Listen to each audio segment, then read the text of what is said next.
Step into reading step 4, a poor excuse for a dragon. When Fred was old enough to leave home, his father and mother gave him a list. How to be a good dragon. Run amok, eat people, roar, breathe fire, act scary. I'll miss your beautiful red eyes, said Mom. Make us proud of you, said Pop. I'll try, said Fred. At noon he came to a wide green field. It looked like the perfect place to run amok. Fred began running in circles. He waved his arms. He roared and knocked over haystacks, but it only made him dizzy. He had to lie down for a few minutes. Soon he smelled something yummy. Where is that smell coming from? Said Fred. He went to find out. The smell was coming from a castle. Fred waded across the moat so he could peep over the wall. Mrs. Green, the cook, was busy in the kitchen. She had left a plate of pancakes on the window sill. Fred wondered if they tasted as yummy as they smelled. He looked at his list. Eat people. Nuts, said Fred. He climbed over the castle wall. When Mrs. Green came into the garden to pick strawberries, Fred jumped in front of her and roared. Mrs. Green got a look on her face. Who let you in? I'm the dragon with 2 red eyes, and I'm going to eat you, cried Fred.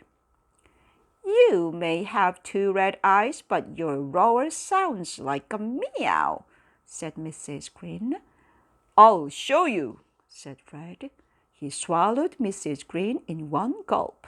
He didn't even take time to chew her. Let me out at once, or I will tell the princess, said Mrs. Green. Won't, said Fred. He heard someone coming. It was Princess Vinegar. Yoo-hoo, Mrs. Green. When will brunch be ready? She called. Fred hid in the bushes. He checked his list. Breathe fire. This will be fun, thought Fred. He ran from behind the bushes and spit fire.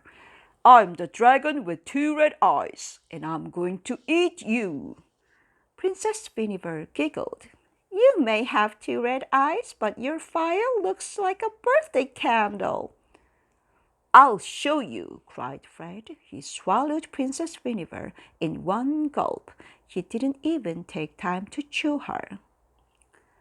So you are in here too, Mrs. Green said when she saw the princess. Let us out or we will scream at the top of our lungs, cried Princess Vinegar and Mrs. Green. Won't, said Fred. Fred heard someone knocking at the castle door. He poked his head around the wall. A small bird had come to sing to Princess Vinegar. I will act really, really scary this time, thought Fred. Fred ran out. He waved his arms. He spit fire. He gave his biggest roar. I am the dragon with 2 red eyes, and I'm going to eat you. You may have 2 red eyes, said the bird, but you don't scare me. I will show you, said Fred. He swallowed the bird in one gulp. It was getting crowded inside the dragon's tummy.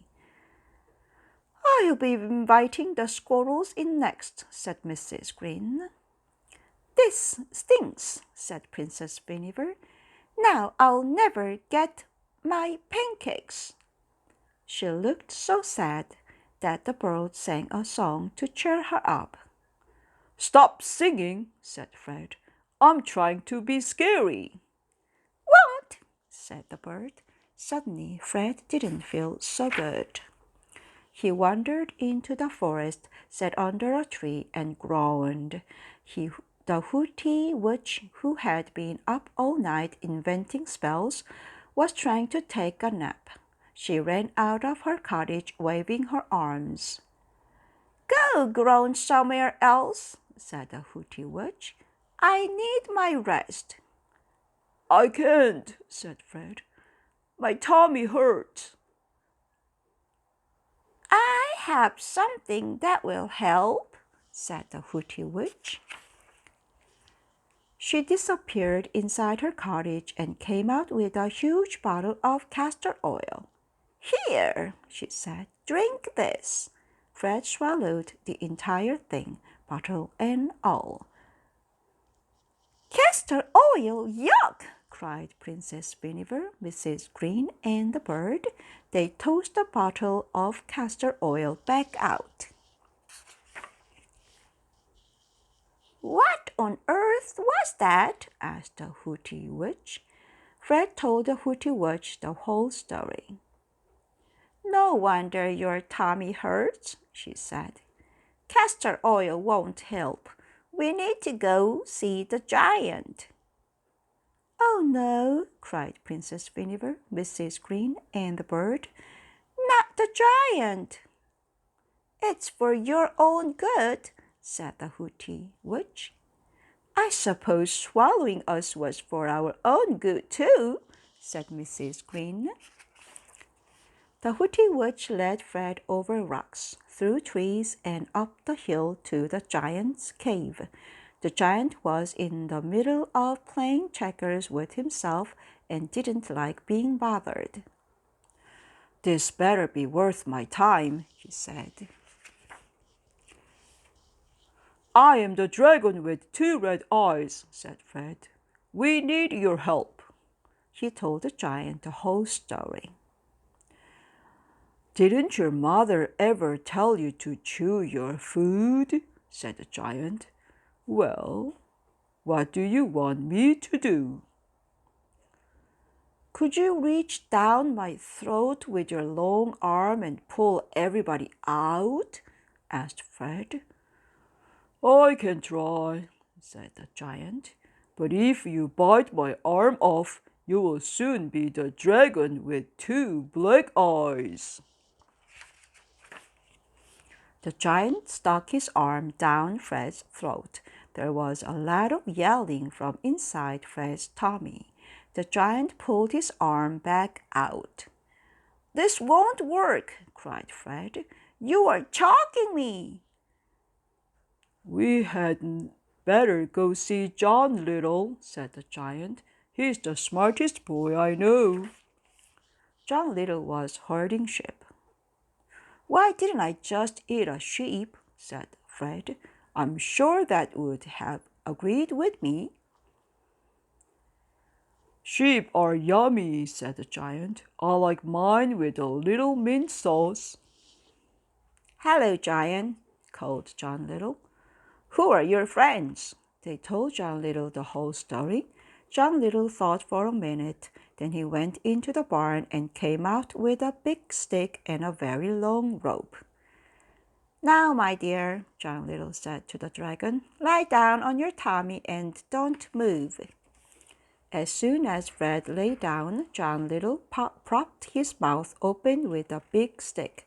He tied one end of the very long rope to a tree. He tied the other end around his waist. He told the Hootie Witch and the giant,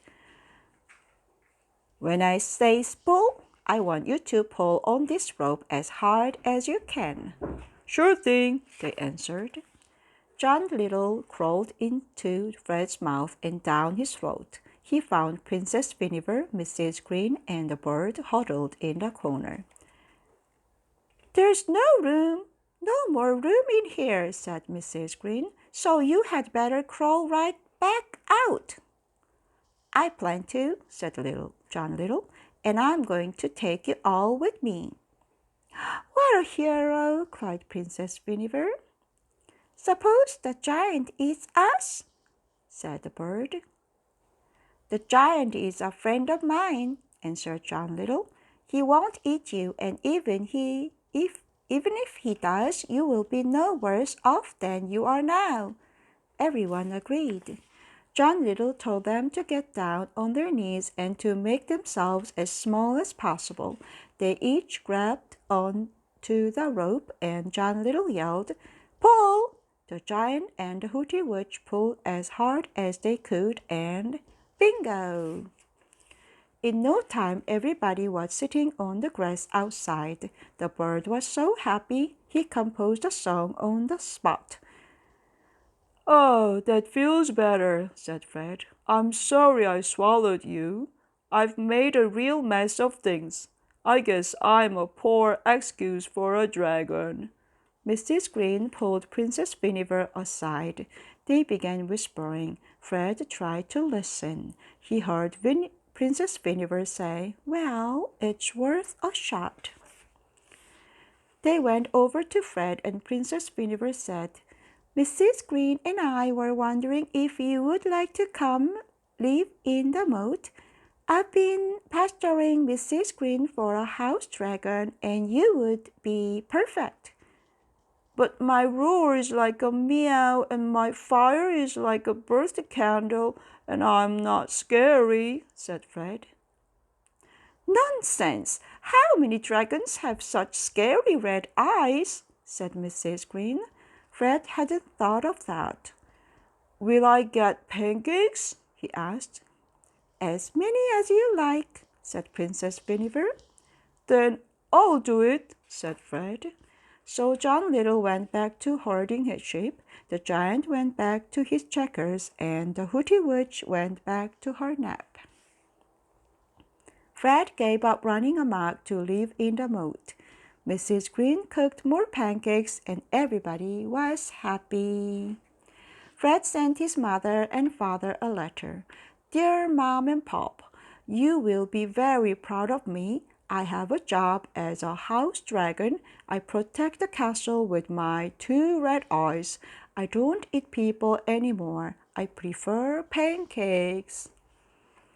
Good night. If you like my stories, subscribe my channel, please. Bye.